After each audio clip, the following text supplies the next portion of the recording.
kehidupan Kristen untuk dunia itu dianggap tinting, saudara. Karena apa?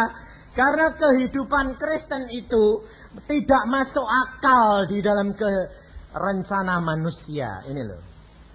Karena firman Allah sendiri sudah berkata bahwa hikmat Allah itu adalah satu kebodohan bagi dunia. Saudara tahu. Tidak masuk akal. Saya sendiri terus terang, secara manusia, saya sendiri kalau ditanya orang, saya cerita, orang lain bilang, kok hidupnya kayak dongeng ya Pak Yusa? Wong kok kamu, saya sendiri merasa kayak dongeng kok, saya bilang. Kenapa? Karena memang aneh-aneh, saudara. Tetapi Alkitab ini ya dan amin kalau engkau sungguh-sungguh mengaminkan dan menjalankan. Luar biasa Alkitab. Kalau tidak mungkin. Saya itu mau melepas gini saja itu tidak mungkin. Karena apa? Hidup kita itu harus fakta. Ini loh. Saya dari kecil terus terang hidup saya itu fakta. Saya rasional. Saya mengatakan kalau tidak nyata, tidak. Makanya saya itu orangnya gila-gilaan. Sungguhan, saya hidup dengan Tuhan itu gila-gilaan, saya bilang. Sebabnya apa? Semua harus saya alami. Kalau enggak, saya bilang enggak mungkin, enggak percaya, saya bilang. Makanya saudara itu kalau menjadi orang Kristen tidak mengalami, engkau akan rugi. Rugi sungguh-sungguh.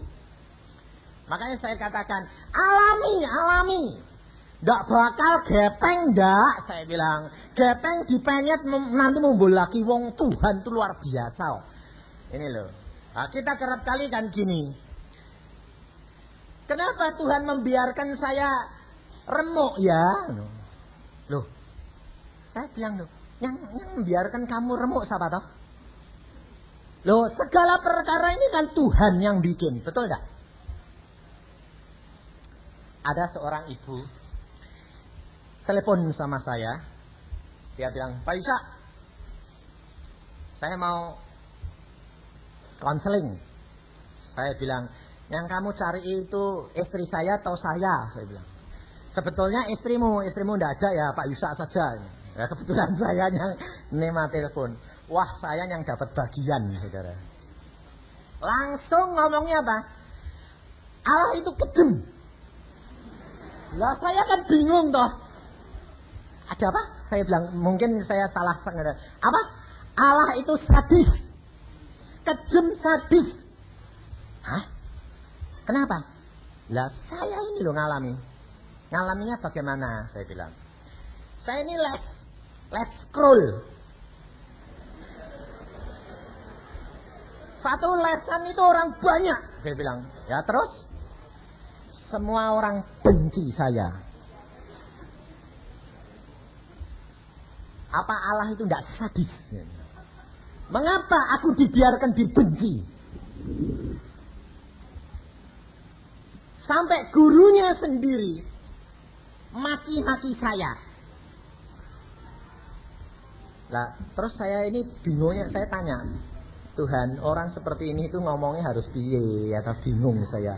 Wong yang dimaki-maki, yang marah sama Tuhan, saya bilang. Yang les berapa? Kira-kira 10-20 orang. Nah, terus semua maki-maki kamu, benci kamu. Iya. Saya kira kalau ada orang apa-apa dimaki-maki, yang gila yang maki-maki, saya bilang. Iya toh? Orang satu dimaki-maki orang banyak. Lah, yang maki-maki yang gila atau yang satu yang gila? Saya tanya toh. Lah, kamu itu sudah introspeksi, saya bilang. Sudah lihat dirimu sendiri. Saya enggak apa-apa kok. Nah, kalau kamu tidak apa-apa, semua orang maki-maki kamu, orang itu gila, saya bilang. Kamu yang paling benar. Tapi kalau semuanya tidak maki-maki, maki-maki karena ulah kamu yang gila, saya bilang. Saya orangnya terus terang, belak-belakan saya. Lah Pak Yusa turut maki saya, dia bilang. Nah, saya bilang, iya. Nah, sebab kamu bilang Tuhan sadis. Tuhanku itu baik kok kamu bilang sadis. Lalu dia bilang gini. Kenapa saya dilahirkan jadi menderita? Apa enggak Tuhan itu sadis? Gitu. Nah, saya tanya, yang melahirkan kamu itu ibumu, bukan Tuhan, saya bilang. Kalau enggak Tuhan mau, enggak bisa. Saya bilang, zaman sekarang itu zaman kabi. Ya dah. Kalau ibu-ibu enggak mau punya anak, bisa enggak? Hah? Bisa enggak? Lah kabeh itu enggak punya anak, enggak. Lah saya bilang, kenapa bapak ibumu yang enggak mau maki, yang buat kamu? Yang buat tuh bapakmu mbak ibumu, bukan Pak Tuhan. Saya bilang, loh, bapak ibu saya buat, kalau Tuhan enggak mau, enggak bisa. Saya bilang, tapi kalau Tuhan mau, tapi bapak ibumu enggak mau, KB, bisa enggak? Enggak bisa. Lah iya, lah kamu ada itu bapak ibumu yang bikin. Saya bilang. Lalu dia diam saja. Sekarang kamu coba datangi papa mamamu, maki-maki. Dia bilang, enggak berani saya. Lah kok kamu maki Allah? Saya bilang, ada enggak kelihatan no? Loh lah iya itu soalnya. Lah saudara ini lihat Allah enggak? Enggak lah. Nah ini geleng-geleng ibunya. Lolah, kalau engkau tidak lihat dia di dalam perbuatan, di dalam nubuat, di dalam segala perkara, yang kamu percaya itu khayalan enggak? Hah? Ayo, saya tanya. Ini suratnya siapa? Suratnya Allah, Yesus, ya toh? Betul? Dia cinta kamu atau kamu cinta dia? Dia cinta kamu, betul? Melalui surat? Ya. Terus kamu jatuh cinta sama dia enggak? Kalau enggak jatuh cinta enggak ada di sini, betul ya? Betul ya? Oke. Kalau orang jatuh cinta surat-suratan sampai mesra tapi enggak pernah lihat fotonya, bagaimana? Gak pernah ketemu. Cintanya itu cinta dalam dalam kenyataan atau cinta dalam mimpi? Hah? Mimpi. Lah kamu cintanya sama Yesus itu mimpi atau kenyataan? Ayo kamu tanya saya. Hah? Kenyataan. Berarti kamu sudah ketemu Yesus. Loh betul enggak? Kalau kamu belum ketemu Yesus, itu nyata atau teori? Nah sekarang saya tanya, banyak anak Kristus ini cinta Yesus ini teori atau kenyataan? Teori toh? Nah, kalau teori nanti ketemu masalah, engkau enggak gugur. Kenapa? Enggak kelihatan kok Yesusnya. Ini loh saudara. Kenapa banyak orang Kristen, sudah Kristen bertahun-tahun, mengalami musibah sedikit, gugur? Mengapa? Sebab tidak melihat suatu kenyataan Yesus hidup. Membela, menolong, dan mesra dengan dia. Betul tidak?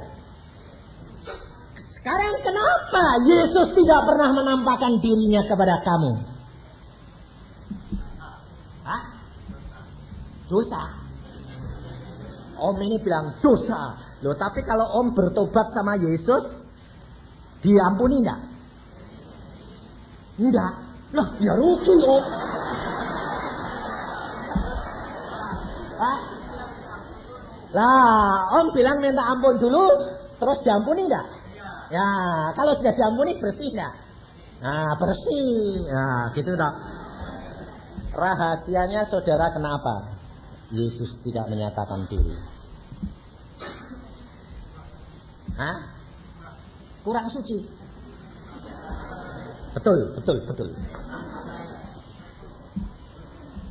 Ada enggak ayatnya bahwa Yesus akan menyatakan dirinya kepadamu? Ada enggak? Nah, enggak tahu semua lah. Lah ya, suratnya aja enggak pernah dibaca kok. Bilangnya cinta gombal itu. Coba perempuan di sini nih loh, yang muda-muda ini sudah pernah jatuh cinta belum? Sudah pernah dicintai belum? Sudah banyak yang sudah toh ya? Bapak-bapak, ibu-ibu ini nostalgia.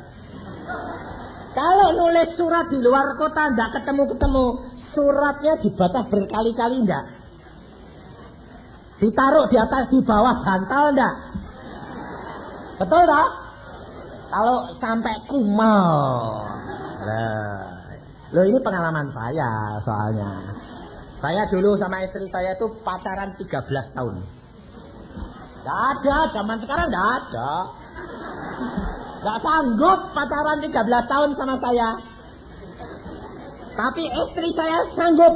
Nah, karena apa? Memang dia calon saya loh. Tuhan yang memberi, kalau enggak sanggup, saudara tahu. Dan tiap tahun suratnya itu dibendel. Dibaca anak saya, malu saya. Baca, itu kenyataan saudara. Saya kalau datang, lihat surat-surat saya, senang. Kenapa? Malah kumel, senang. Senengin apa? Tandanya dibaca berkali-kali.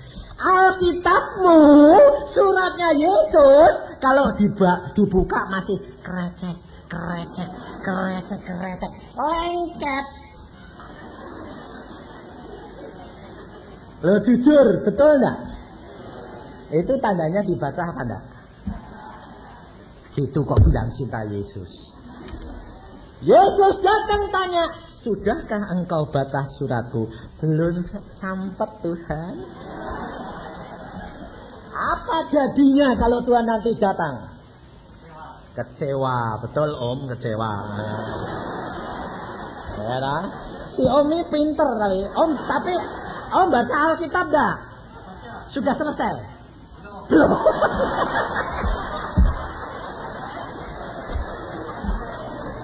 Ini loh saudara.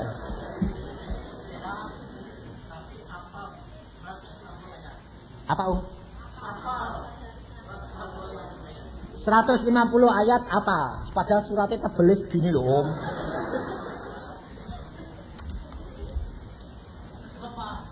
Rebah. Ini loh saudara.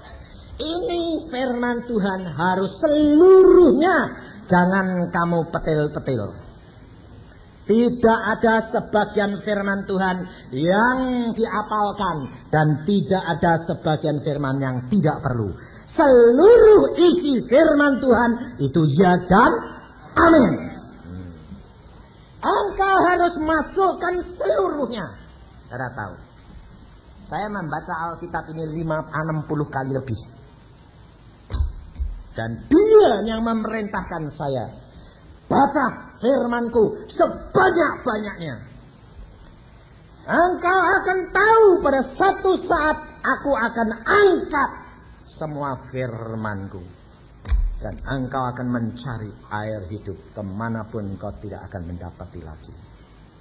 Di Tiongkok sekarang Alkitab disobek-sobek. Untuk apa? Untuk setiap orang menghafalkan bergantian. Saudara tahu?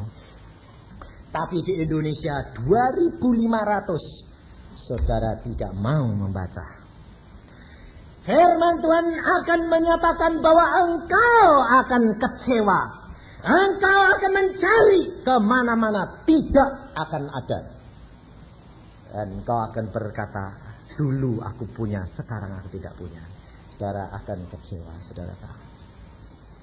Engkau kalau mau membaca ini berkali-kali, engkau membaca dan menyimpan dalam hati, engkau akan hidupmu menjadi bersih. Diubahkan langkah demi langkah. Sifat perangaimu diubahkan menjadi baru. Dan Yesus akan menyatakan dirinya kepadamu. Karena ini janji. Di dalam Yohanes pasal 14, janji Tuhan saya bacakan supaya saudara pegang, saudara lakukan. Kalau engkau tidak ketemu Yesus, Yesus bohong. Betul. Saya berani katakan, saya orangnya praktis. Kalau ngajar cepat. Ayo. Supaya siapa yang benar-benar dia akan melihat Yesus fakta. Yohanes pasal 14 ayat 21. Saya akan bacakan. Barang siapa memegang perintahku dan melakukannya, dialah yang mengasihi aku. Dan barang siapa mengasihi aku, ia akan dikasihi oleh Bapakku. Dan aku pun akan mengasihi dia dan akan menyatakan diriku kepadanya. Ini janji Allah, bukan janji saya. Kalau engkau melakukan firman-Nya, memegang firman-Nya, melakukan, tandanya engkau mengasihi. Tetapi saudara berkata, aku sudah melakukan. Berapa? Sebagian. Tidak seluruh. Mengapa? Bacanya belum selesai. Nah ini nih saudara. Berapa tahun engkau menjadi orang Kristen? Kalau saudara baca satu hari 4 pasal, pagi 1 pasal, siang 1 pasal, sore 1 pasal, malam mau tidur 1 pasal, 8 bulan habis Alkitab. Karena saya melakukan ini dari umur 12 di perintah Tuhan. Baca 4 pasal 1 hari, pagi, siang, sore, malam. Setiap 8 bulan Alkitab habis. Lalu pada waktu saya di Ambarawa, saya bertemu dengan seorang ahli Alkitab Gongcu, namanya Liking. Kalau ke Ambarawa boleh mampir, boleh dicek. Nah, apakah kesaksian Yusa itu bohong? Boleh cek. Namanya Liking, tukang emas. Jadi kalau ke Ambarawa tanya saja toko emas. Tukang emas namanya Liking mana? Nah, kamu saat kasih tahu. Dia ahli Alkitab Gongcu. Dia kalau sembayang sama engkongnya. Engkongnya datang. Dia bilang, "Kong, aku mau ketemu engkau." Engkongnya datang. Plok. Ngomong sama engkong. Lalu dia tanya perkara yang macam-macam bisa. Maka dia tidak bisa menjadi orang Kristen berpuluh-puluh tahun. Lalu pada satu hari dia ketemu kepada saya di Ambarawa. Dia bilang gini, "Pak Yusa, saya ahli Alkitab Gongcu dan saya agamanya Gongcu." Oh ya. Lalu dia tanya sama saya, "Saya ikut agama Gongcu, bisa selamat masuk surga atau tidak?" Kalau saya tanya saudara, bisa enggak? Hah? Pantesan enggak banyak orang jadi. Hah?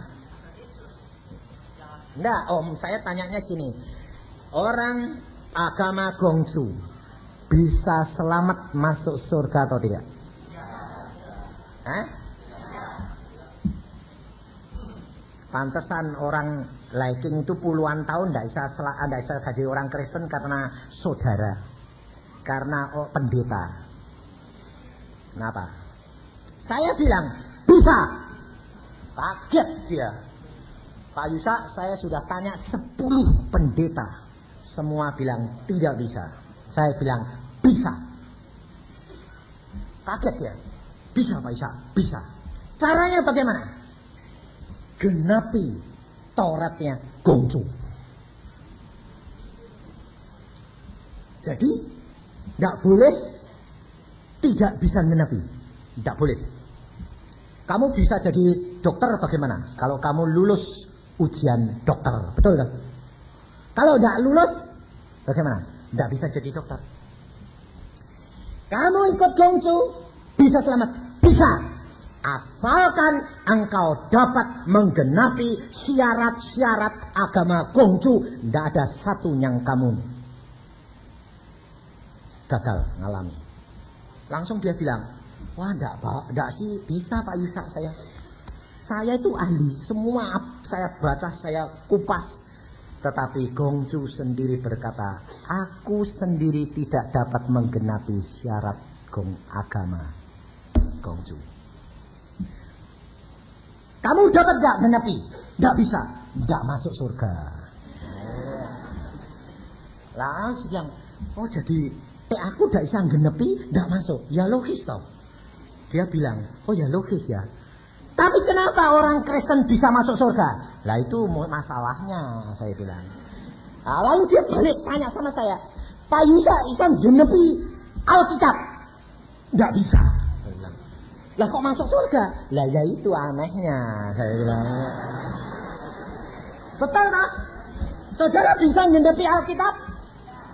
Gak bisa. Wong Tuhan berkata, kasihilah saudara-saudaramu seperti dirimu sendiri. Ini saudara seiman enggak?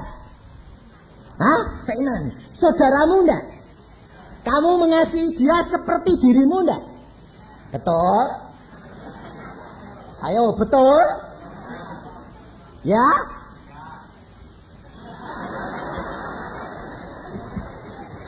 Ini loh saudara. Engkau bisa ngomong, tapi coba saudaramu seiman yang dalam kekurangan, dia bilang, tolong dong kasih modal aku 1 juta. Saudara bilang apa? Ayo jujur. Saudara bilang apa? Maaf ya, aku sendiri kekurangan kok. Betul enggak? Saudara kalau di dalam doa dan roh, di dalam kantong, enggak saudara. Saudara tahu? Kalau ada saudara yang utang kepada kita, enggak bisa bayar, saudara jengkel enggak? Saudara bilang apa? Tuh orang Kristen menelan uangku. Kami petio. Saya tanya, itu uangmu atau uangnya Tuhan? Kalau bilang uangnya Tuhan, lah ditelen dia kok kamu ribut? Ya biar toh. Wong yang nelen ya anak Tuhan kok. Betul enggak? Jujur saudara. Ternyata saudara itu hanya di mulut tapi tidak di hati. Tapi ada enggak anak Tuhan yang sungguh-sungguh? Ada. Seorang anak Tuhan yang sungguh-sungguh, seorang wanita loh. Dia membelikan tanah kepada gereja. Gereja itu dikuasai oleh majelis. Majelisnya kaya-kaya. Lalu harganya berapa ratus juta. Oke, ambil. Dia berdoa pada Tuhan. Tuhan, tanah ini, tanahku mau dibeli gereja. Aku kasih harga pokok atau kasih harga jual Tuhan. Tuhan berkata, itu uangku atau uangmu? Uang Tuhan. Itu tanahku atau tanah Tuhan? Tanah Tuhan. Konsekuen ya? Ya Tuhan. Saudara tahu? Berikan kepada gereja itu dengan harga pokok.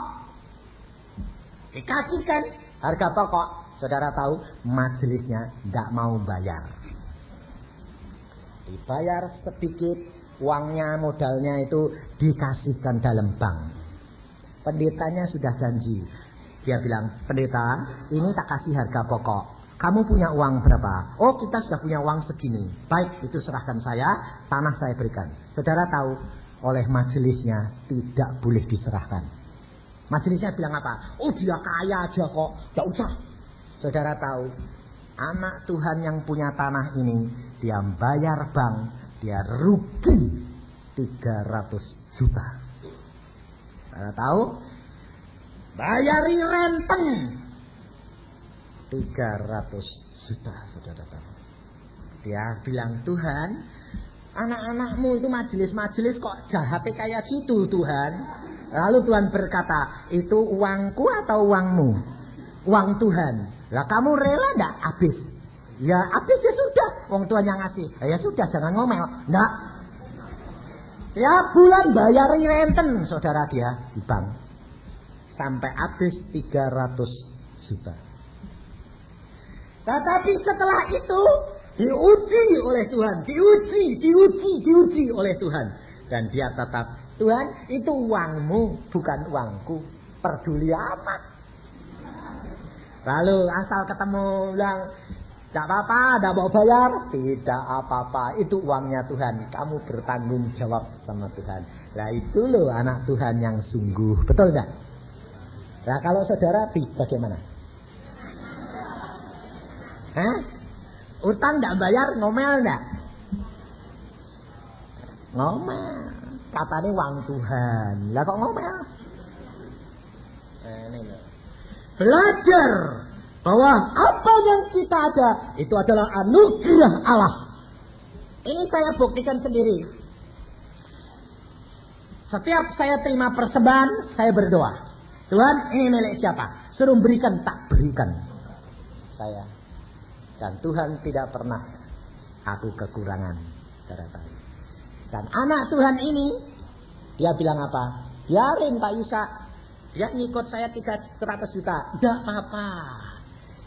Saudara tahu, setelah ujian masanya selesai, Tuhan ganti dia berapa? 3 miliar. Sampai dia bilang, aku tidak bisa mengerti. Setelah lulus ujian, Tuhan berikan aku 3 miliar. Aneh enggak? Itu Tuhan, saudara. Karena apa? Firman Tuhan sendiri yang berkata di dalam Yakobus. Mari kita baca. Di dalam kitab Yakobus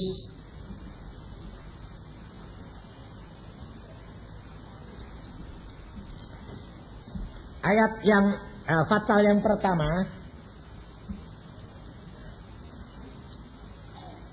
ayat yang kedua, saudara-saudaraku, anggaplah sebagai suatu kebahagiaan apabila kamu jatuh ke dalam berbagai-bagai pencobaan. Sebab kamu tahu bahwa ujian terhadap imanmu itu menghasilkan ketekunan. Dan biarkanlah ketekunanmu itu memperoleh buah yang matang, supaya kamu menjadi sempurna dan utuh dan tak berkekurangan suatu apapun. Perhatikan firman Tuhan. Kitab Yakobus ini, saudara, Yakobus ini adalah saudara Tuhan Yesus sendiri. Ini bukan Yakobus, murid Tuhan Yesus yang 12 rasul, bukan. Karena Yakobus murid Tuhan Yesus itu baru Tuhan naik ke surga berapa saat kepala Yakobus sudah dipancung. Jadi Yakobus ini bukan Yakobus murid Tuhan Yesus, tapi Yakobus ini adalah adik Tuhan Yesus. Di mana pada waktu Tuhan Yesus hidup di dalam dunia, dia menginjil, Yakobus sendiri tidak percaya bahwa dia adalah Mesias. Banyak orang Kristen sama dengan Yakobus. Nanti kalau sudah Yesus mati, Yesus sudah pergi, baru saudara akan percaya bahwa itu Mesias. Rugi, saudara. Engkau harus mulai sekarang praktekkan hidup kekristenanmu secara nyata. Kalau engkau sedang di dalam pencobaan, hadapi dengan penuh ketekunan. Karena ketekunanmu itu akan menyebabkan imanmu menjadi sempurna. Dan pada waktunya engkau akan menerima kelimpahan daripada Allah. Ini janji firman. Dan ini nyata di dalam kehidupan tiap-tiap anak-anak Tuhan. Praktekkan segala perkara dengan Yesus. Luar biasa. Saya selalu mengatakan praktek. Lah ini saudara Ambarawani Laiking ini. Ya pada waktu itu terus dia bilang, oh kalau gitu Pak Yusa bagaimana bisa selamat? Saya bilang, aku tidak dapat menggenapi syarat Yesus. Tetapi Yesus sudah menggenapi syarat Taurat. Dan Yesus sudah dapat kunci alam maut. Dia kunci surga pun di dalam tangan dia. Sekarang saya bilang, saya percaya kepada Yesus. Saya diangkat anak sama Yesus. Kalau aku diangkat anak sama Yesus, Yesus yang punya jalan ke surga, aku ikut di belakangnya. Masuk enggak? Dia bilang, oh ya masuk ya. Iya, kamu enggak anaknya toh. Anaknya Gongju toh. Ya turut toh Gongju. Langsung dia bilang, oh jadi enaknya ikut Yesus itu gak bisa, tapi Yesus genepi. Iya, Yesus bayar untuk engkau. Contohnya, engkau mau masuk ke gedung pesta besar, bayarnya mahal. Anakmu bilang, Pak, aku kepengen masuk. Tapi sebelumnya itu dia bilang sama temannya, yuk masuk pesta itu.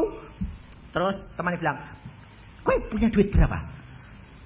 Bayarnya berapa? 50.000. Wah, aku tidak punya. Nah yang satu bilang, aku tidak punya, papaku ya tidak punya segitu. Tapi yang satu bilang, aku mau pulang, minta papa. Papaku punya, papaku punya. Lah kamu, lah aku papaku tidak punya itu, ya tidak bisa. Ya sudah, aku pergi. Nah sekarang saya bilang, Pak, aku kepengen turut masuk ke pesta itu. Tapi aku tidak punya duit, Pak. Jangan khawatir, bapakmu punya. Anak itu tidak usah bayar toh. Turut di belakang bapak itu. Dibayar toh harganya. Masuk enggak? Masuk. Hal ini dibuktikan, saudara. Ada enggak orang-orang di sini yang pernah ikut Kuan Im? Ayo. Ada seorang hamba Tuhan. Sekarang masih hidup. Kalau tidak percaya cari di Cengkareng. Namanya Mbok Susevanya. Dia seorang hamba Tuhan, sekarang sudah tua. Dia pada waktu kecil di kota Indramayu, di desa sana, mamahnya ini orang pengikut Kuan Im. Anak-anaknya masih kecil-kecil. Kemudian anaknya ini pergi sekolah minggu. Ada pendeta ke sana ngajar sekolah minggu. Anaknya ini pergi sekolah minggu.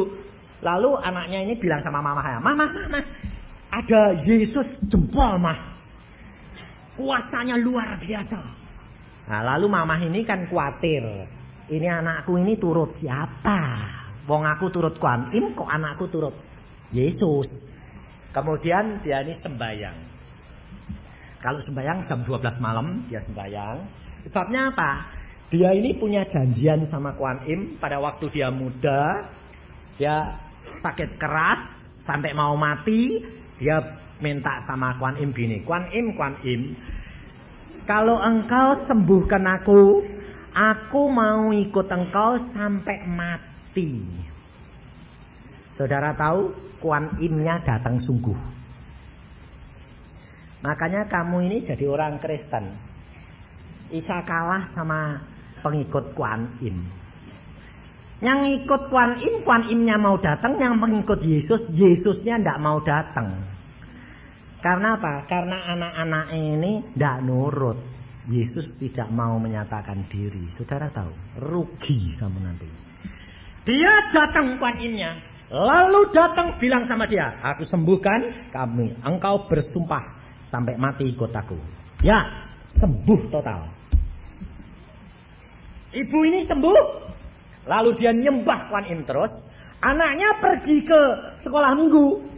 Lalu setelah itu malam dia bangun. Dia tanya sama Kuan Im. Kuan Im, anakku kok turut sekolah minggu, turut Yesus. Yesus itu siapa sih Kuan Im? Saudara tahu, Kuan Im-nya datang. Dia bilang, ikut aku, tak tunjuki. Dia dibawa, dia dilihatkan. Dia berkata, itu loh milik Yesus. Ada istana yang luar biasa indahnya. Lalu ada kereta putih, ditarik kuda banyak. Lalu pengikutnya pakai jubah putih banyak sekali. Semuanya masuk istananya. Lalu ibu ini bilang, aku boleh ndak lihat sana? Ndak boleh. Dia ngotot, dia jalan ngikut. Yesus turun dari kereta, masuk istana. Tuhan berkata, silahkan masuk dalam perjamuanku. Semua masuk. Lalu ini orang ikut. Pikirnya mau lihat dalamnya itu ada apa. Wong luarnya saja kok istimewa begitu, dalamnya apa? Baru nginjak trap pertama, mental kembali. Jatuh. Lari lagi, datang lagi, mental lagi. Lalu Kuan Im bilang, kamu tidak bakal bisa masuk sana. Yang dapat masuk ke sana hanya pengikut Yesus. Lalu dia berkata, loh kenapa aku tidak boleh masuk sana? Engkau pengikutku. Semua agama di dunia akan lenyap kecuali Yesus punya. Saya tahu. Setan bisa bersaksi tidak? Hah? Bisa. Baca di dalam kitab Ayub. Setan bersaksi. Setan berkata kepada Tuhan, Ayub engkau berkati kok Tuhan, karena engkau jadi bentengnya, engkau jadi perisainya, setiap pekerjaannya engkau berkati. Ya, Ayub setia kepadamu, aku tidak bisa menjamah dia. Ini saudara, setan bisa bersaksi. Pada waktu itu, ibu ini bangun, lalu setelah itu anaknya semua dikumpulkan. Dia berkata begini, anak-anak, setia ikut Yesus. Karena itu yang paling bahagia. Mamah sudah terlanjur sumpah. Mamah akan ikut Kuan Im. Tapi engkau semua ikut Yesus. Itu bahagia. Saudara tahu. Kalau tidak percaya tanya. Anaknya jadi hamba Tuhan. Saudara tahu. Lalu Laikeng ini, anak Tuhan ini, dia sekarang anak Tuhan yang setia. Dia lalu berkata begini, Pak Yusa, kalau saya mau membaca firman Tuhan ini, apakah Allah mau menemui saya? Baca di dalam Alkitab. Kalau engkau baca firman-Nya, engkau lakukan, maka Yesus akan menyatakan dirinya kepadamu. Kalau tidak, jangan jadi orang Kristen. Saya terus terang. Lalu dia baca. Saudara tahu, dia kalau membaca semalam-malaman dalam waktu 3 bulan Alkitab habis. Semalam-malaman tidak tidur. Wah, ramai dia bilang, luar biasa. Langsung dia berkata, perjanjian baru adalah sambungan daripada kitabnya Gongju. Dia ngomong sendiri. Luar biasa. Mengapa aku dulu tidak mengenal? Karena hamba-hamba Tuhan kerap kali memotong, tidak bijaksana jawabnya. Saya dapat jawaban ini bukan saya. Tuhan sendiri yang ngajari saya. Jadi bukan dari saya. Lalu saya berkata, baca. 3 bulan selesai. Dia ketemu lagi saya menginjil ke Semarang, dia ketemu, dia bilang, Pak Yusa, 3 bulan sudah habis, saya sekarang mulai lagi. Lalu saya berkata, ada janjinya? Ada, dia mau menyatakan diri. Bisa enggak saya minta? Mintaan. Dia tulus hati, dia sembahyang, dia berkata, Tuhan, aku sekarang percaya kepadamu. Aku yakin bahwa firman-Mu ya dan amin. Tapi izinkan aku sekarang bicara sama engkong dulu. Orangnya nyata loh dia. Lalu dia sembahyang lagi sama engkong nih. Sebabnya saya ajari gini. Bagaimana Pak Yusa caranya? Gini. Kamu sembahyang.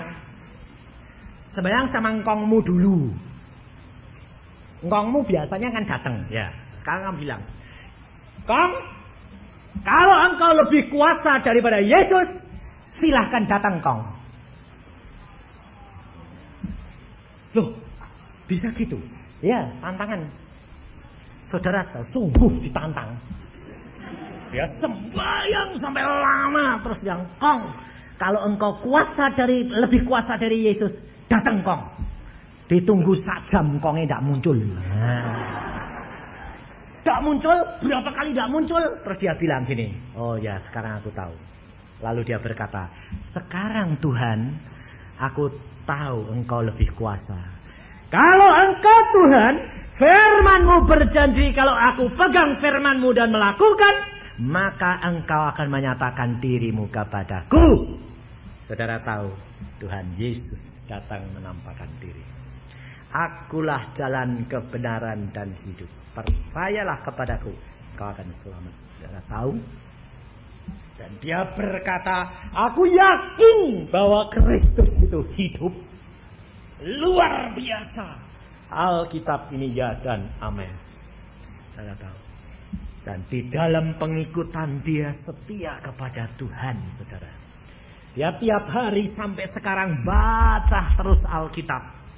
Tapi pekerjaannya tambah lama tambah diberkati Tuhan luar biasa. Adiknya yang 14 tahun di Lawang sakit jiwa. Satu saat dia mendoakan adiknya dengan sungguh-sungguh. Tuhan berkata, ambil adikmu, aku sembuhkan dia. Sekarang sembuh total. Engkau akan ketinggalan karena firman Tuhan berkata, siapa yang terdahulu akan menjadi yang terkemudian. Yang terkemudian akan menjadi yang terdahulu. Mengapa ayat itu dikatakan Yesus? Karena banyak anak-anaknya yang tidak setia. Kalau engkau tidak mau setia, engkau akan ketinggalan. Tapi saya tidak mau. Sebab firman Tuhan di dalam Roma 8 ayat 29 berkata, yang dipanggil terlebih dahulu, yang semula-mula dipanggil, dia akan ditetapkan semula sama dengan Yesus. Jadi tidak dipanggil permulaan terus jadi kemudian tidak. Yang dipanggil mula-mula, dia akan ditetapkan semula sampai sama dengan putranya Yesus. Maka dari itu saudara, malam hari ini engkau diperingatkan. Kedatangan Tuhan sudah amat singkat. Kalau engkau di dalam pencobaan, engkau sedang dilatih oleh Dia. Untuk supaya engkau cakap menghadapi pencobaan demi pencobaan. Ujian demi ujian. Supaya apa? Pada masanya ujian yang terakhir datang, engkau cakap dan engkau lulus. Firman Tuhan mengingatkan kita di dalam Daniel pasal yang ke-11. Daniel pasal 11 ayat 31.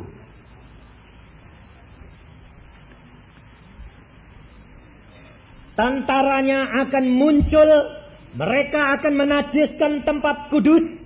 Benteng itu menghapuskan korban sehari-hari dan menegakkan kekejian yang membinasakan. Dan orang-orang yang berlaku fasik terhadap perjanjian akan dibujuknya sampai murtad dengan kata-kata licin. Tetapi umat yang mengenal Allahnya akan tetap kuat dan akan bertindak. Dan orang-orang bijaksana di antara umat itu akan membuat banyak orang mengerti. Tetapi untuk beberapa waktu lamanya mereka akan jatuh oleh karena pedang dan api. Oleh karena ditawan dan dirampas. Sementara jatuh mereka akan mendapat pertolongan sedikit. Dan banyak orang akan menggabungkan diri kepada mereka secara berpura-pura. Sebagian dari orang-orang bijaksana itu akan jatuh. Supaya dengan demikian diadakan pengujian, penyaringan, dan pemurnian di antara mereka sampai pada akhir zaman. Sebab akhir zaman belum mencapai waktu yang telah ditetapkan. Saudara-saudara dan saya hidup di dalam zaman yang dinubuatkan oleh Daniel. Daniel 2000 lebih sudah menubuatkan perkara ini, saudara. Bahwa bangsa Israel harus terjadi negara. Dan semua musuh nanti akan menyerbu Yerusalem. Dan Firman Tuhan sudah menggenapkan. Kalau nanti Yerusalem diserbu, kedatangan Tuhan sudah amat singkat. Orang bijaksana akan jatuh. Kenapa? Karena orang bijaksana hanya menggunakan akalnya. Tetapi orang yang mengenal Allah, dia akan tetap kuat. Kalau engkau tidak kenal Yesus sungguh-sungguh, kau tidak akan mampu, saudara. Firman Tuhan sudah mengatakan kepada kita. Ada seorang hamba Tuhan umurnya 84 tahun. Dia dibawa ke surga 5,5 hari oleh Tuhan. Dia disuruh lihat segala macam perkara di surga. Setelah itu Tuhan berkata, hambaku, kamu kembali ke dunia, katakan, kedatanganku sudah dekat. Apa yang aku tulis di dalam Alkitab, engkau sudah lihat semuanya. Sekarang nyatakan bahwa Allahmu adalah Allah yang ajaib. Bahwa janji Allah ya dan amin. Hamba Tuhan ini, dia dimasukkan di sungai Amazon yang ada ikan piranhanya, berkali-kali dimakankan ikan, tidak mati. Sebabnya apa? Dia bilang, aku tidak boleh mati sama Tuhan kok. Dibuat percobaan ya biar. Dan dia tidak mati. Saudara tahu. Sekarang masih hidup, masih di Amerika. Namanya Dr. Kolek. Dia mengadakan wawancara. Dia mengatakan benar, buktikan. Kalau Alkitab ini ya dan amin, mesti. Sebab saya lihat sendiri luar biasa di sana.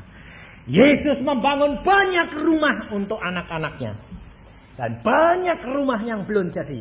Dia tanya, kenapa Tuhan belum jadi? Anak-anakku di dalam dunia yang harus menyelesaikan, bukan aku. Kalau dia melakukan firman, aku selesaikan. Setiap kali dia melakukan firman, aku lakukan ini. Karena Tuhan Yesus berkata, apa yang kamu ikat di dalam dunia, terikat di surga. Saudara tahu? Lalu dia dibawa oleh Tuhan melihat apa? Rumahnya. Tuhan tanya, dia tanya, rumahku mana Tuhan? Di sini kok indah? Tidak di sini, di tingkat yang lebih tinggi. Dia naik, ditunjukin, bagus rumahnya. Lalu, kok besar Tuhan rumahku? Bagus ya. Lalu Tuhan berkata, tergantung berapa jiwa yang engkau peroleh. Kalau engkau banyak, rumahmu seperti istana. Saudara tahu? Maka Markus tadi bilang, jadilah penginjil. Bukan seperti Yusa, tetapi pribadi dengan pribadi. Rumah tanggamu dulu, selamatkan saudaramu, ayah bundamu, lalu family, lalu mulai menjalar ke tetangga dan semua-semuanya. Ini loh saudara. Dan ini dibuktikan. Dia mengatakan, kalau orang dunia tidak pernah melihat, dan saya katakan, dia tidak percaya. Dibuktikan. Dia berkata, pada waktu aku pulang dari surga, ketemu 2 gadis yang mati. Tabrakan. Lalu saya tanya, hei gadis-gadis, kenapa kamu mau kemana? Aku mau ke surga. Kenapa? Kamu masih muda kok pulang? Kemarin dulu tabrakan mobil kami, 2 mati om. Loh, kamu dari mana? Dari California. Tolong ya om, ini kakak adik saya, kasih tahu mama. Mama saya lihat sedang susah di rumah, menangis. Tubuh kami sudah dikuburkan. Tolong kasih tahu ya om, bahwa kita bahagia di dalam Firdaus. Om, nanti kalau ke California, katakan, nama saya ini, adikku nama ini, rambutku begini, ini, roknya gini, mati tanggal berapa, dikatakan semuanya. Lalu setahun kemudian dokter Kolek ke California, dia khotbah, dia berkata, adakah di sini seorang ibu yang setahun yang lalu gadis suami kakak adik mati? Rambutnya yang satu begini, yang adiknya begini, namanya ini sama ini, umurnya segini, dan matinya tertabrakan mobilnya. Seorang ibu dia berdiri, itu anakku. Mengucap syukur ibu, anakmu sudah di Firdaus. Dan dia berkata, aku sekarang percaya bahwa anakku sudah di Firdaus. Dan aku mau pergi ke sana bersama dengan dia. Saudara tahu? Hidup kekristenan itu nyata. Ini kalau kolek ngalami, saya nggak ngalami. Saya orangnya nggak mau. Tapi saudara mau, cuma denger tok. Makanya rugi. Alami. Saya mamaku gitu. Mama pada waktu kurang 3 bulan meninggal, saya dikasih tahu Tuhan, tidur di rumah saya. Ibumu waktunya sudah singkat. Oi, saya bilang, dah. Saya langsung ngomong, Mama, sini Mah, saya bilang. Saya orang yang hidupnya praktis sungguh. Saudara mungkin tidak berani jadi anak saya. Kenapa? Disangka nyepatani. Ibu saya panggil, Mama, sudah siap pulang. Saya langsung loh. Oh sudah. Waktu mama tinggal sedikit. Oh iya toh, Tuhan ngomong ya. Ini mama minta berdoa sama Tuhan supaya mama lihat rumahmu yang di sana. Lo boleh toh? Lo Alkitab berkata, aku sediakan rumah bagimu. Tidak. Supaya engkau tidak takut kalau pulang. Oh iya, tak sembahyang ya. Ya, sembahyang. Ibu saya tukang sembahyang dia. Jam 3 sembahyang. Sampai ngantuk tidur ya belas. Ternyata saudara tahu, di dalam dia tidur siang, diangkat Tuhan. Dibawa ke Firdaus. Lalu di sana dia lihatkan, ini loh rumahmu. Dia bilang, waduh bagus Tuhan. Aku mau pulang kok Tuhan sekarang. Di sana bangun dia bilang, papa saya dikasih bangun. Papa, oh wis, aku tak lama akan segera pulang. Kenapa? Aku sudah lihat rumahku bagus pak. Kowe tidak bisa beliin rumah aku kayak gitu. Nah, tapi kekasihku Yesus bisa. Kamu lihat bagus, wah luar biasa. 3 bulan kemudian pada waktu dia pulang ke Cirebon, saya mau ke Semarang, menginjil ke Semarang. Saya mampir Cirebon, Tuhan berkata kepada saya, kasih selamat tinggal kepada ibumu. Hah? Engkau tidak akan bertemu lagi di sini, ketemu di Firdaus. Saya ngomong, Mama, saya mau ke Semarang, Solo, terus ke Kudus, ke Jawa Tengah muter. Nanti kita ketemu di Firdaus ya, Ma. Masih ngobrol loh, masih jalan-jalan, sih sehat. Dia bilang, oh iya toh, ada ketemu kamu lagi di sini? Enggak, ketemu di sana. Oh ya, oke. Selamat jalan, saya bilang. Papa saya melotot. Sebabnya papa tidak bisa terima. Tapi mama saya bisa. Langsung saya pergi ke Ungaran, nginjil ke Semarang. Hari Minggu, kira-kira seminggu kemudian, saudara tahu, saya sembahyang jam 1:30, setiap 1:30 saya berdoa dengan istri dan anak-anak. Biarpun saya di kota lain, saya sembahyang. Berdoa. Pintu saya dibuka orang. Loh. Tapi nggak ada orang. Terus saya sembahyang lagi, Tuhan, yang buka pintuku siapa? Nah, kalau hidup ya Tuhan begitu. Saya ya bilang, Tuhan, yang buka pintuku siapa? Tuhan berkata, ibumu. Hah? Mana? Ibumu minta diri, anak. Bayangin saudara. Langsung saya berkata, Tuhan, ibuku mau pulang. Iya. Langsung pikiran saya jadi gundah. Loh Tuhan, aku kan gak ketemu lagi. Boleh aku pulang? Saudara bilang, Tuhan bilang apa? Engkau mau melayani aku atau engkau mau bertemu dengan ibumu? Bayangin saudara. Lalu firman Tuhan dari dalam hati muncul. Kalau engkau mengasihi ibumu lebih daripadaku, engkau tidak layak menjadi muridku. Saudara? Lalu saya berkata, Tuhan, aku mengasihi engkau lebih daripada ibuku. Silahkan mamah engkau pulang. Kita akan bertemu di Firdaus. Dan saya menginjil lagi. Lalu sampai di Kudus. Saya khotbah dari jam 6. Jam 7 kurang 10 menit. Saya berhenti khotbah karena saya lihat ibu saya terbang pulang. Persis saat itu ibu meninggalkan dunia. Saya dicari tidak ketemu. Selesai khotbah, saya pinjam telepon, saya entrokal istri saya bilang, Mama pulang ya. Istri saya bilang, iya. Kamu di mana? Di Kudus. Kamu dicari. Mama pulang. Jam 7 kurang 10 menit. Iya. Aku lihat Mama pulang. Sudah tahu? Hidup kekristenan adalah hidup yang nyata. Mengapa engkau takut dan khawatir? Di dalam dunia engkau dijamin, di dalam surga engkau terjamin, saudara. Kita tidak perlu takut, karena segala sesuatu sudah disediakan oleh Dia. Hidup untuk Kristus, mati itu adalah keuntungan kita. Amin. Mari kita berdoa.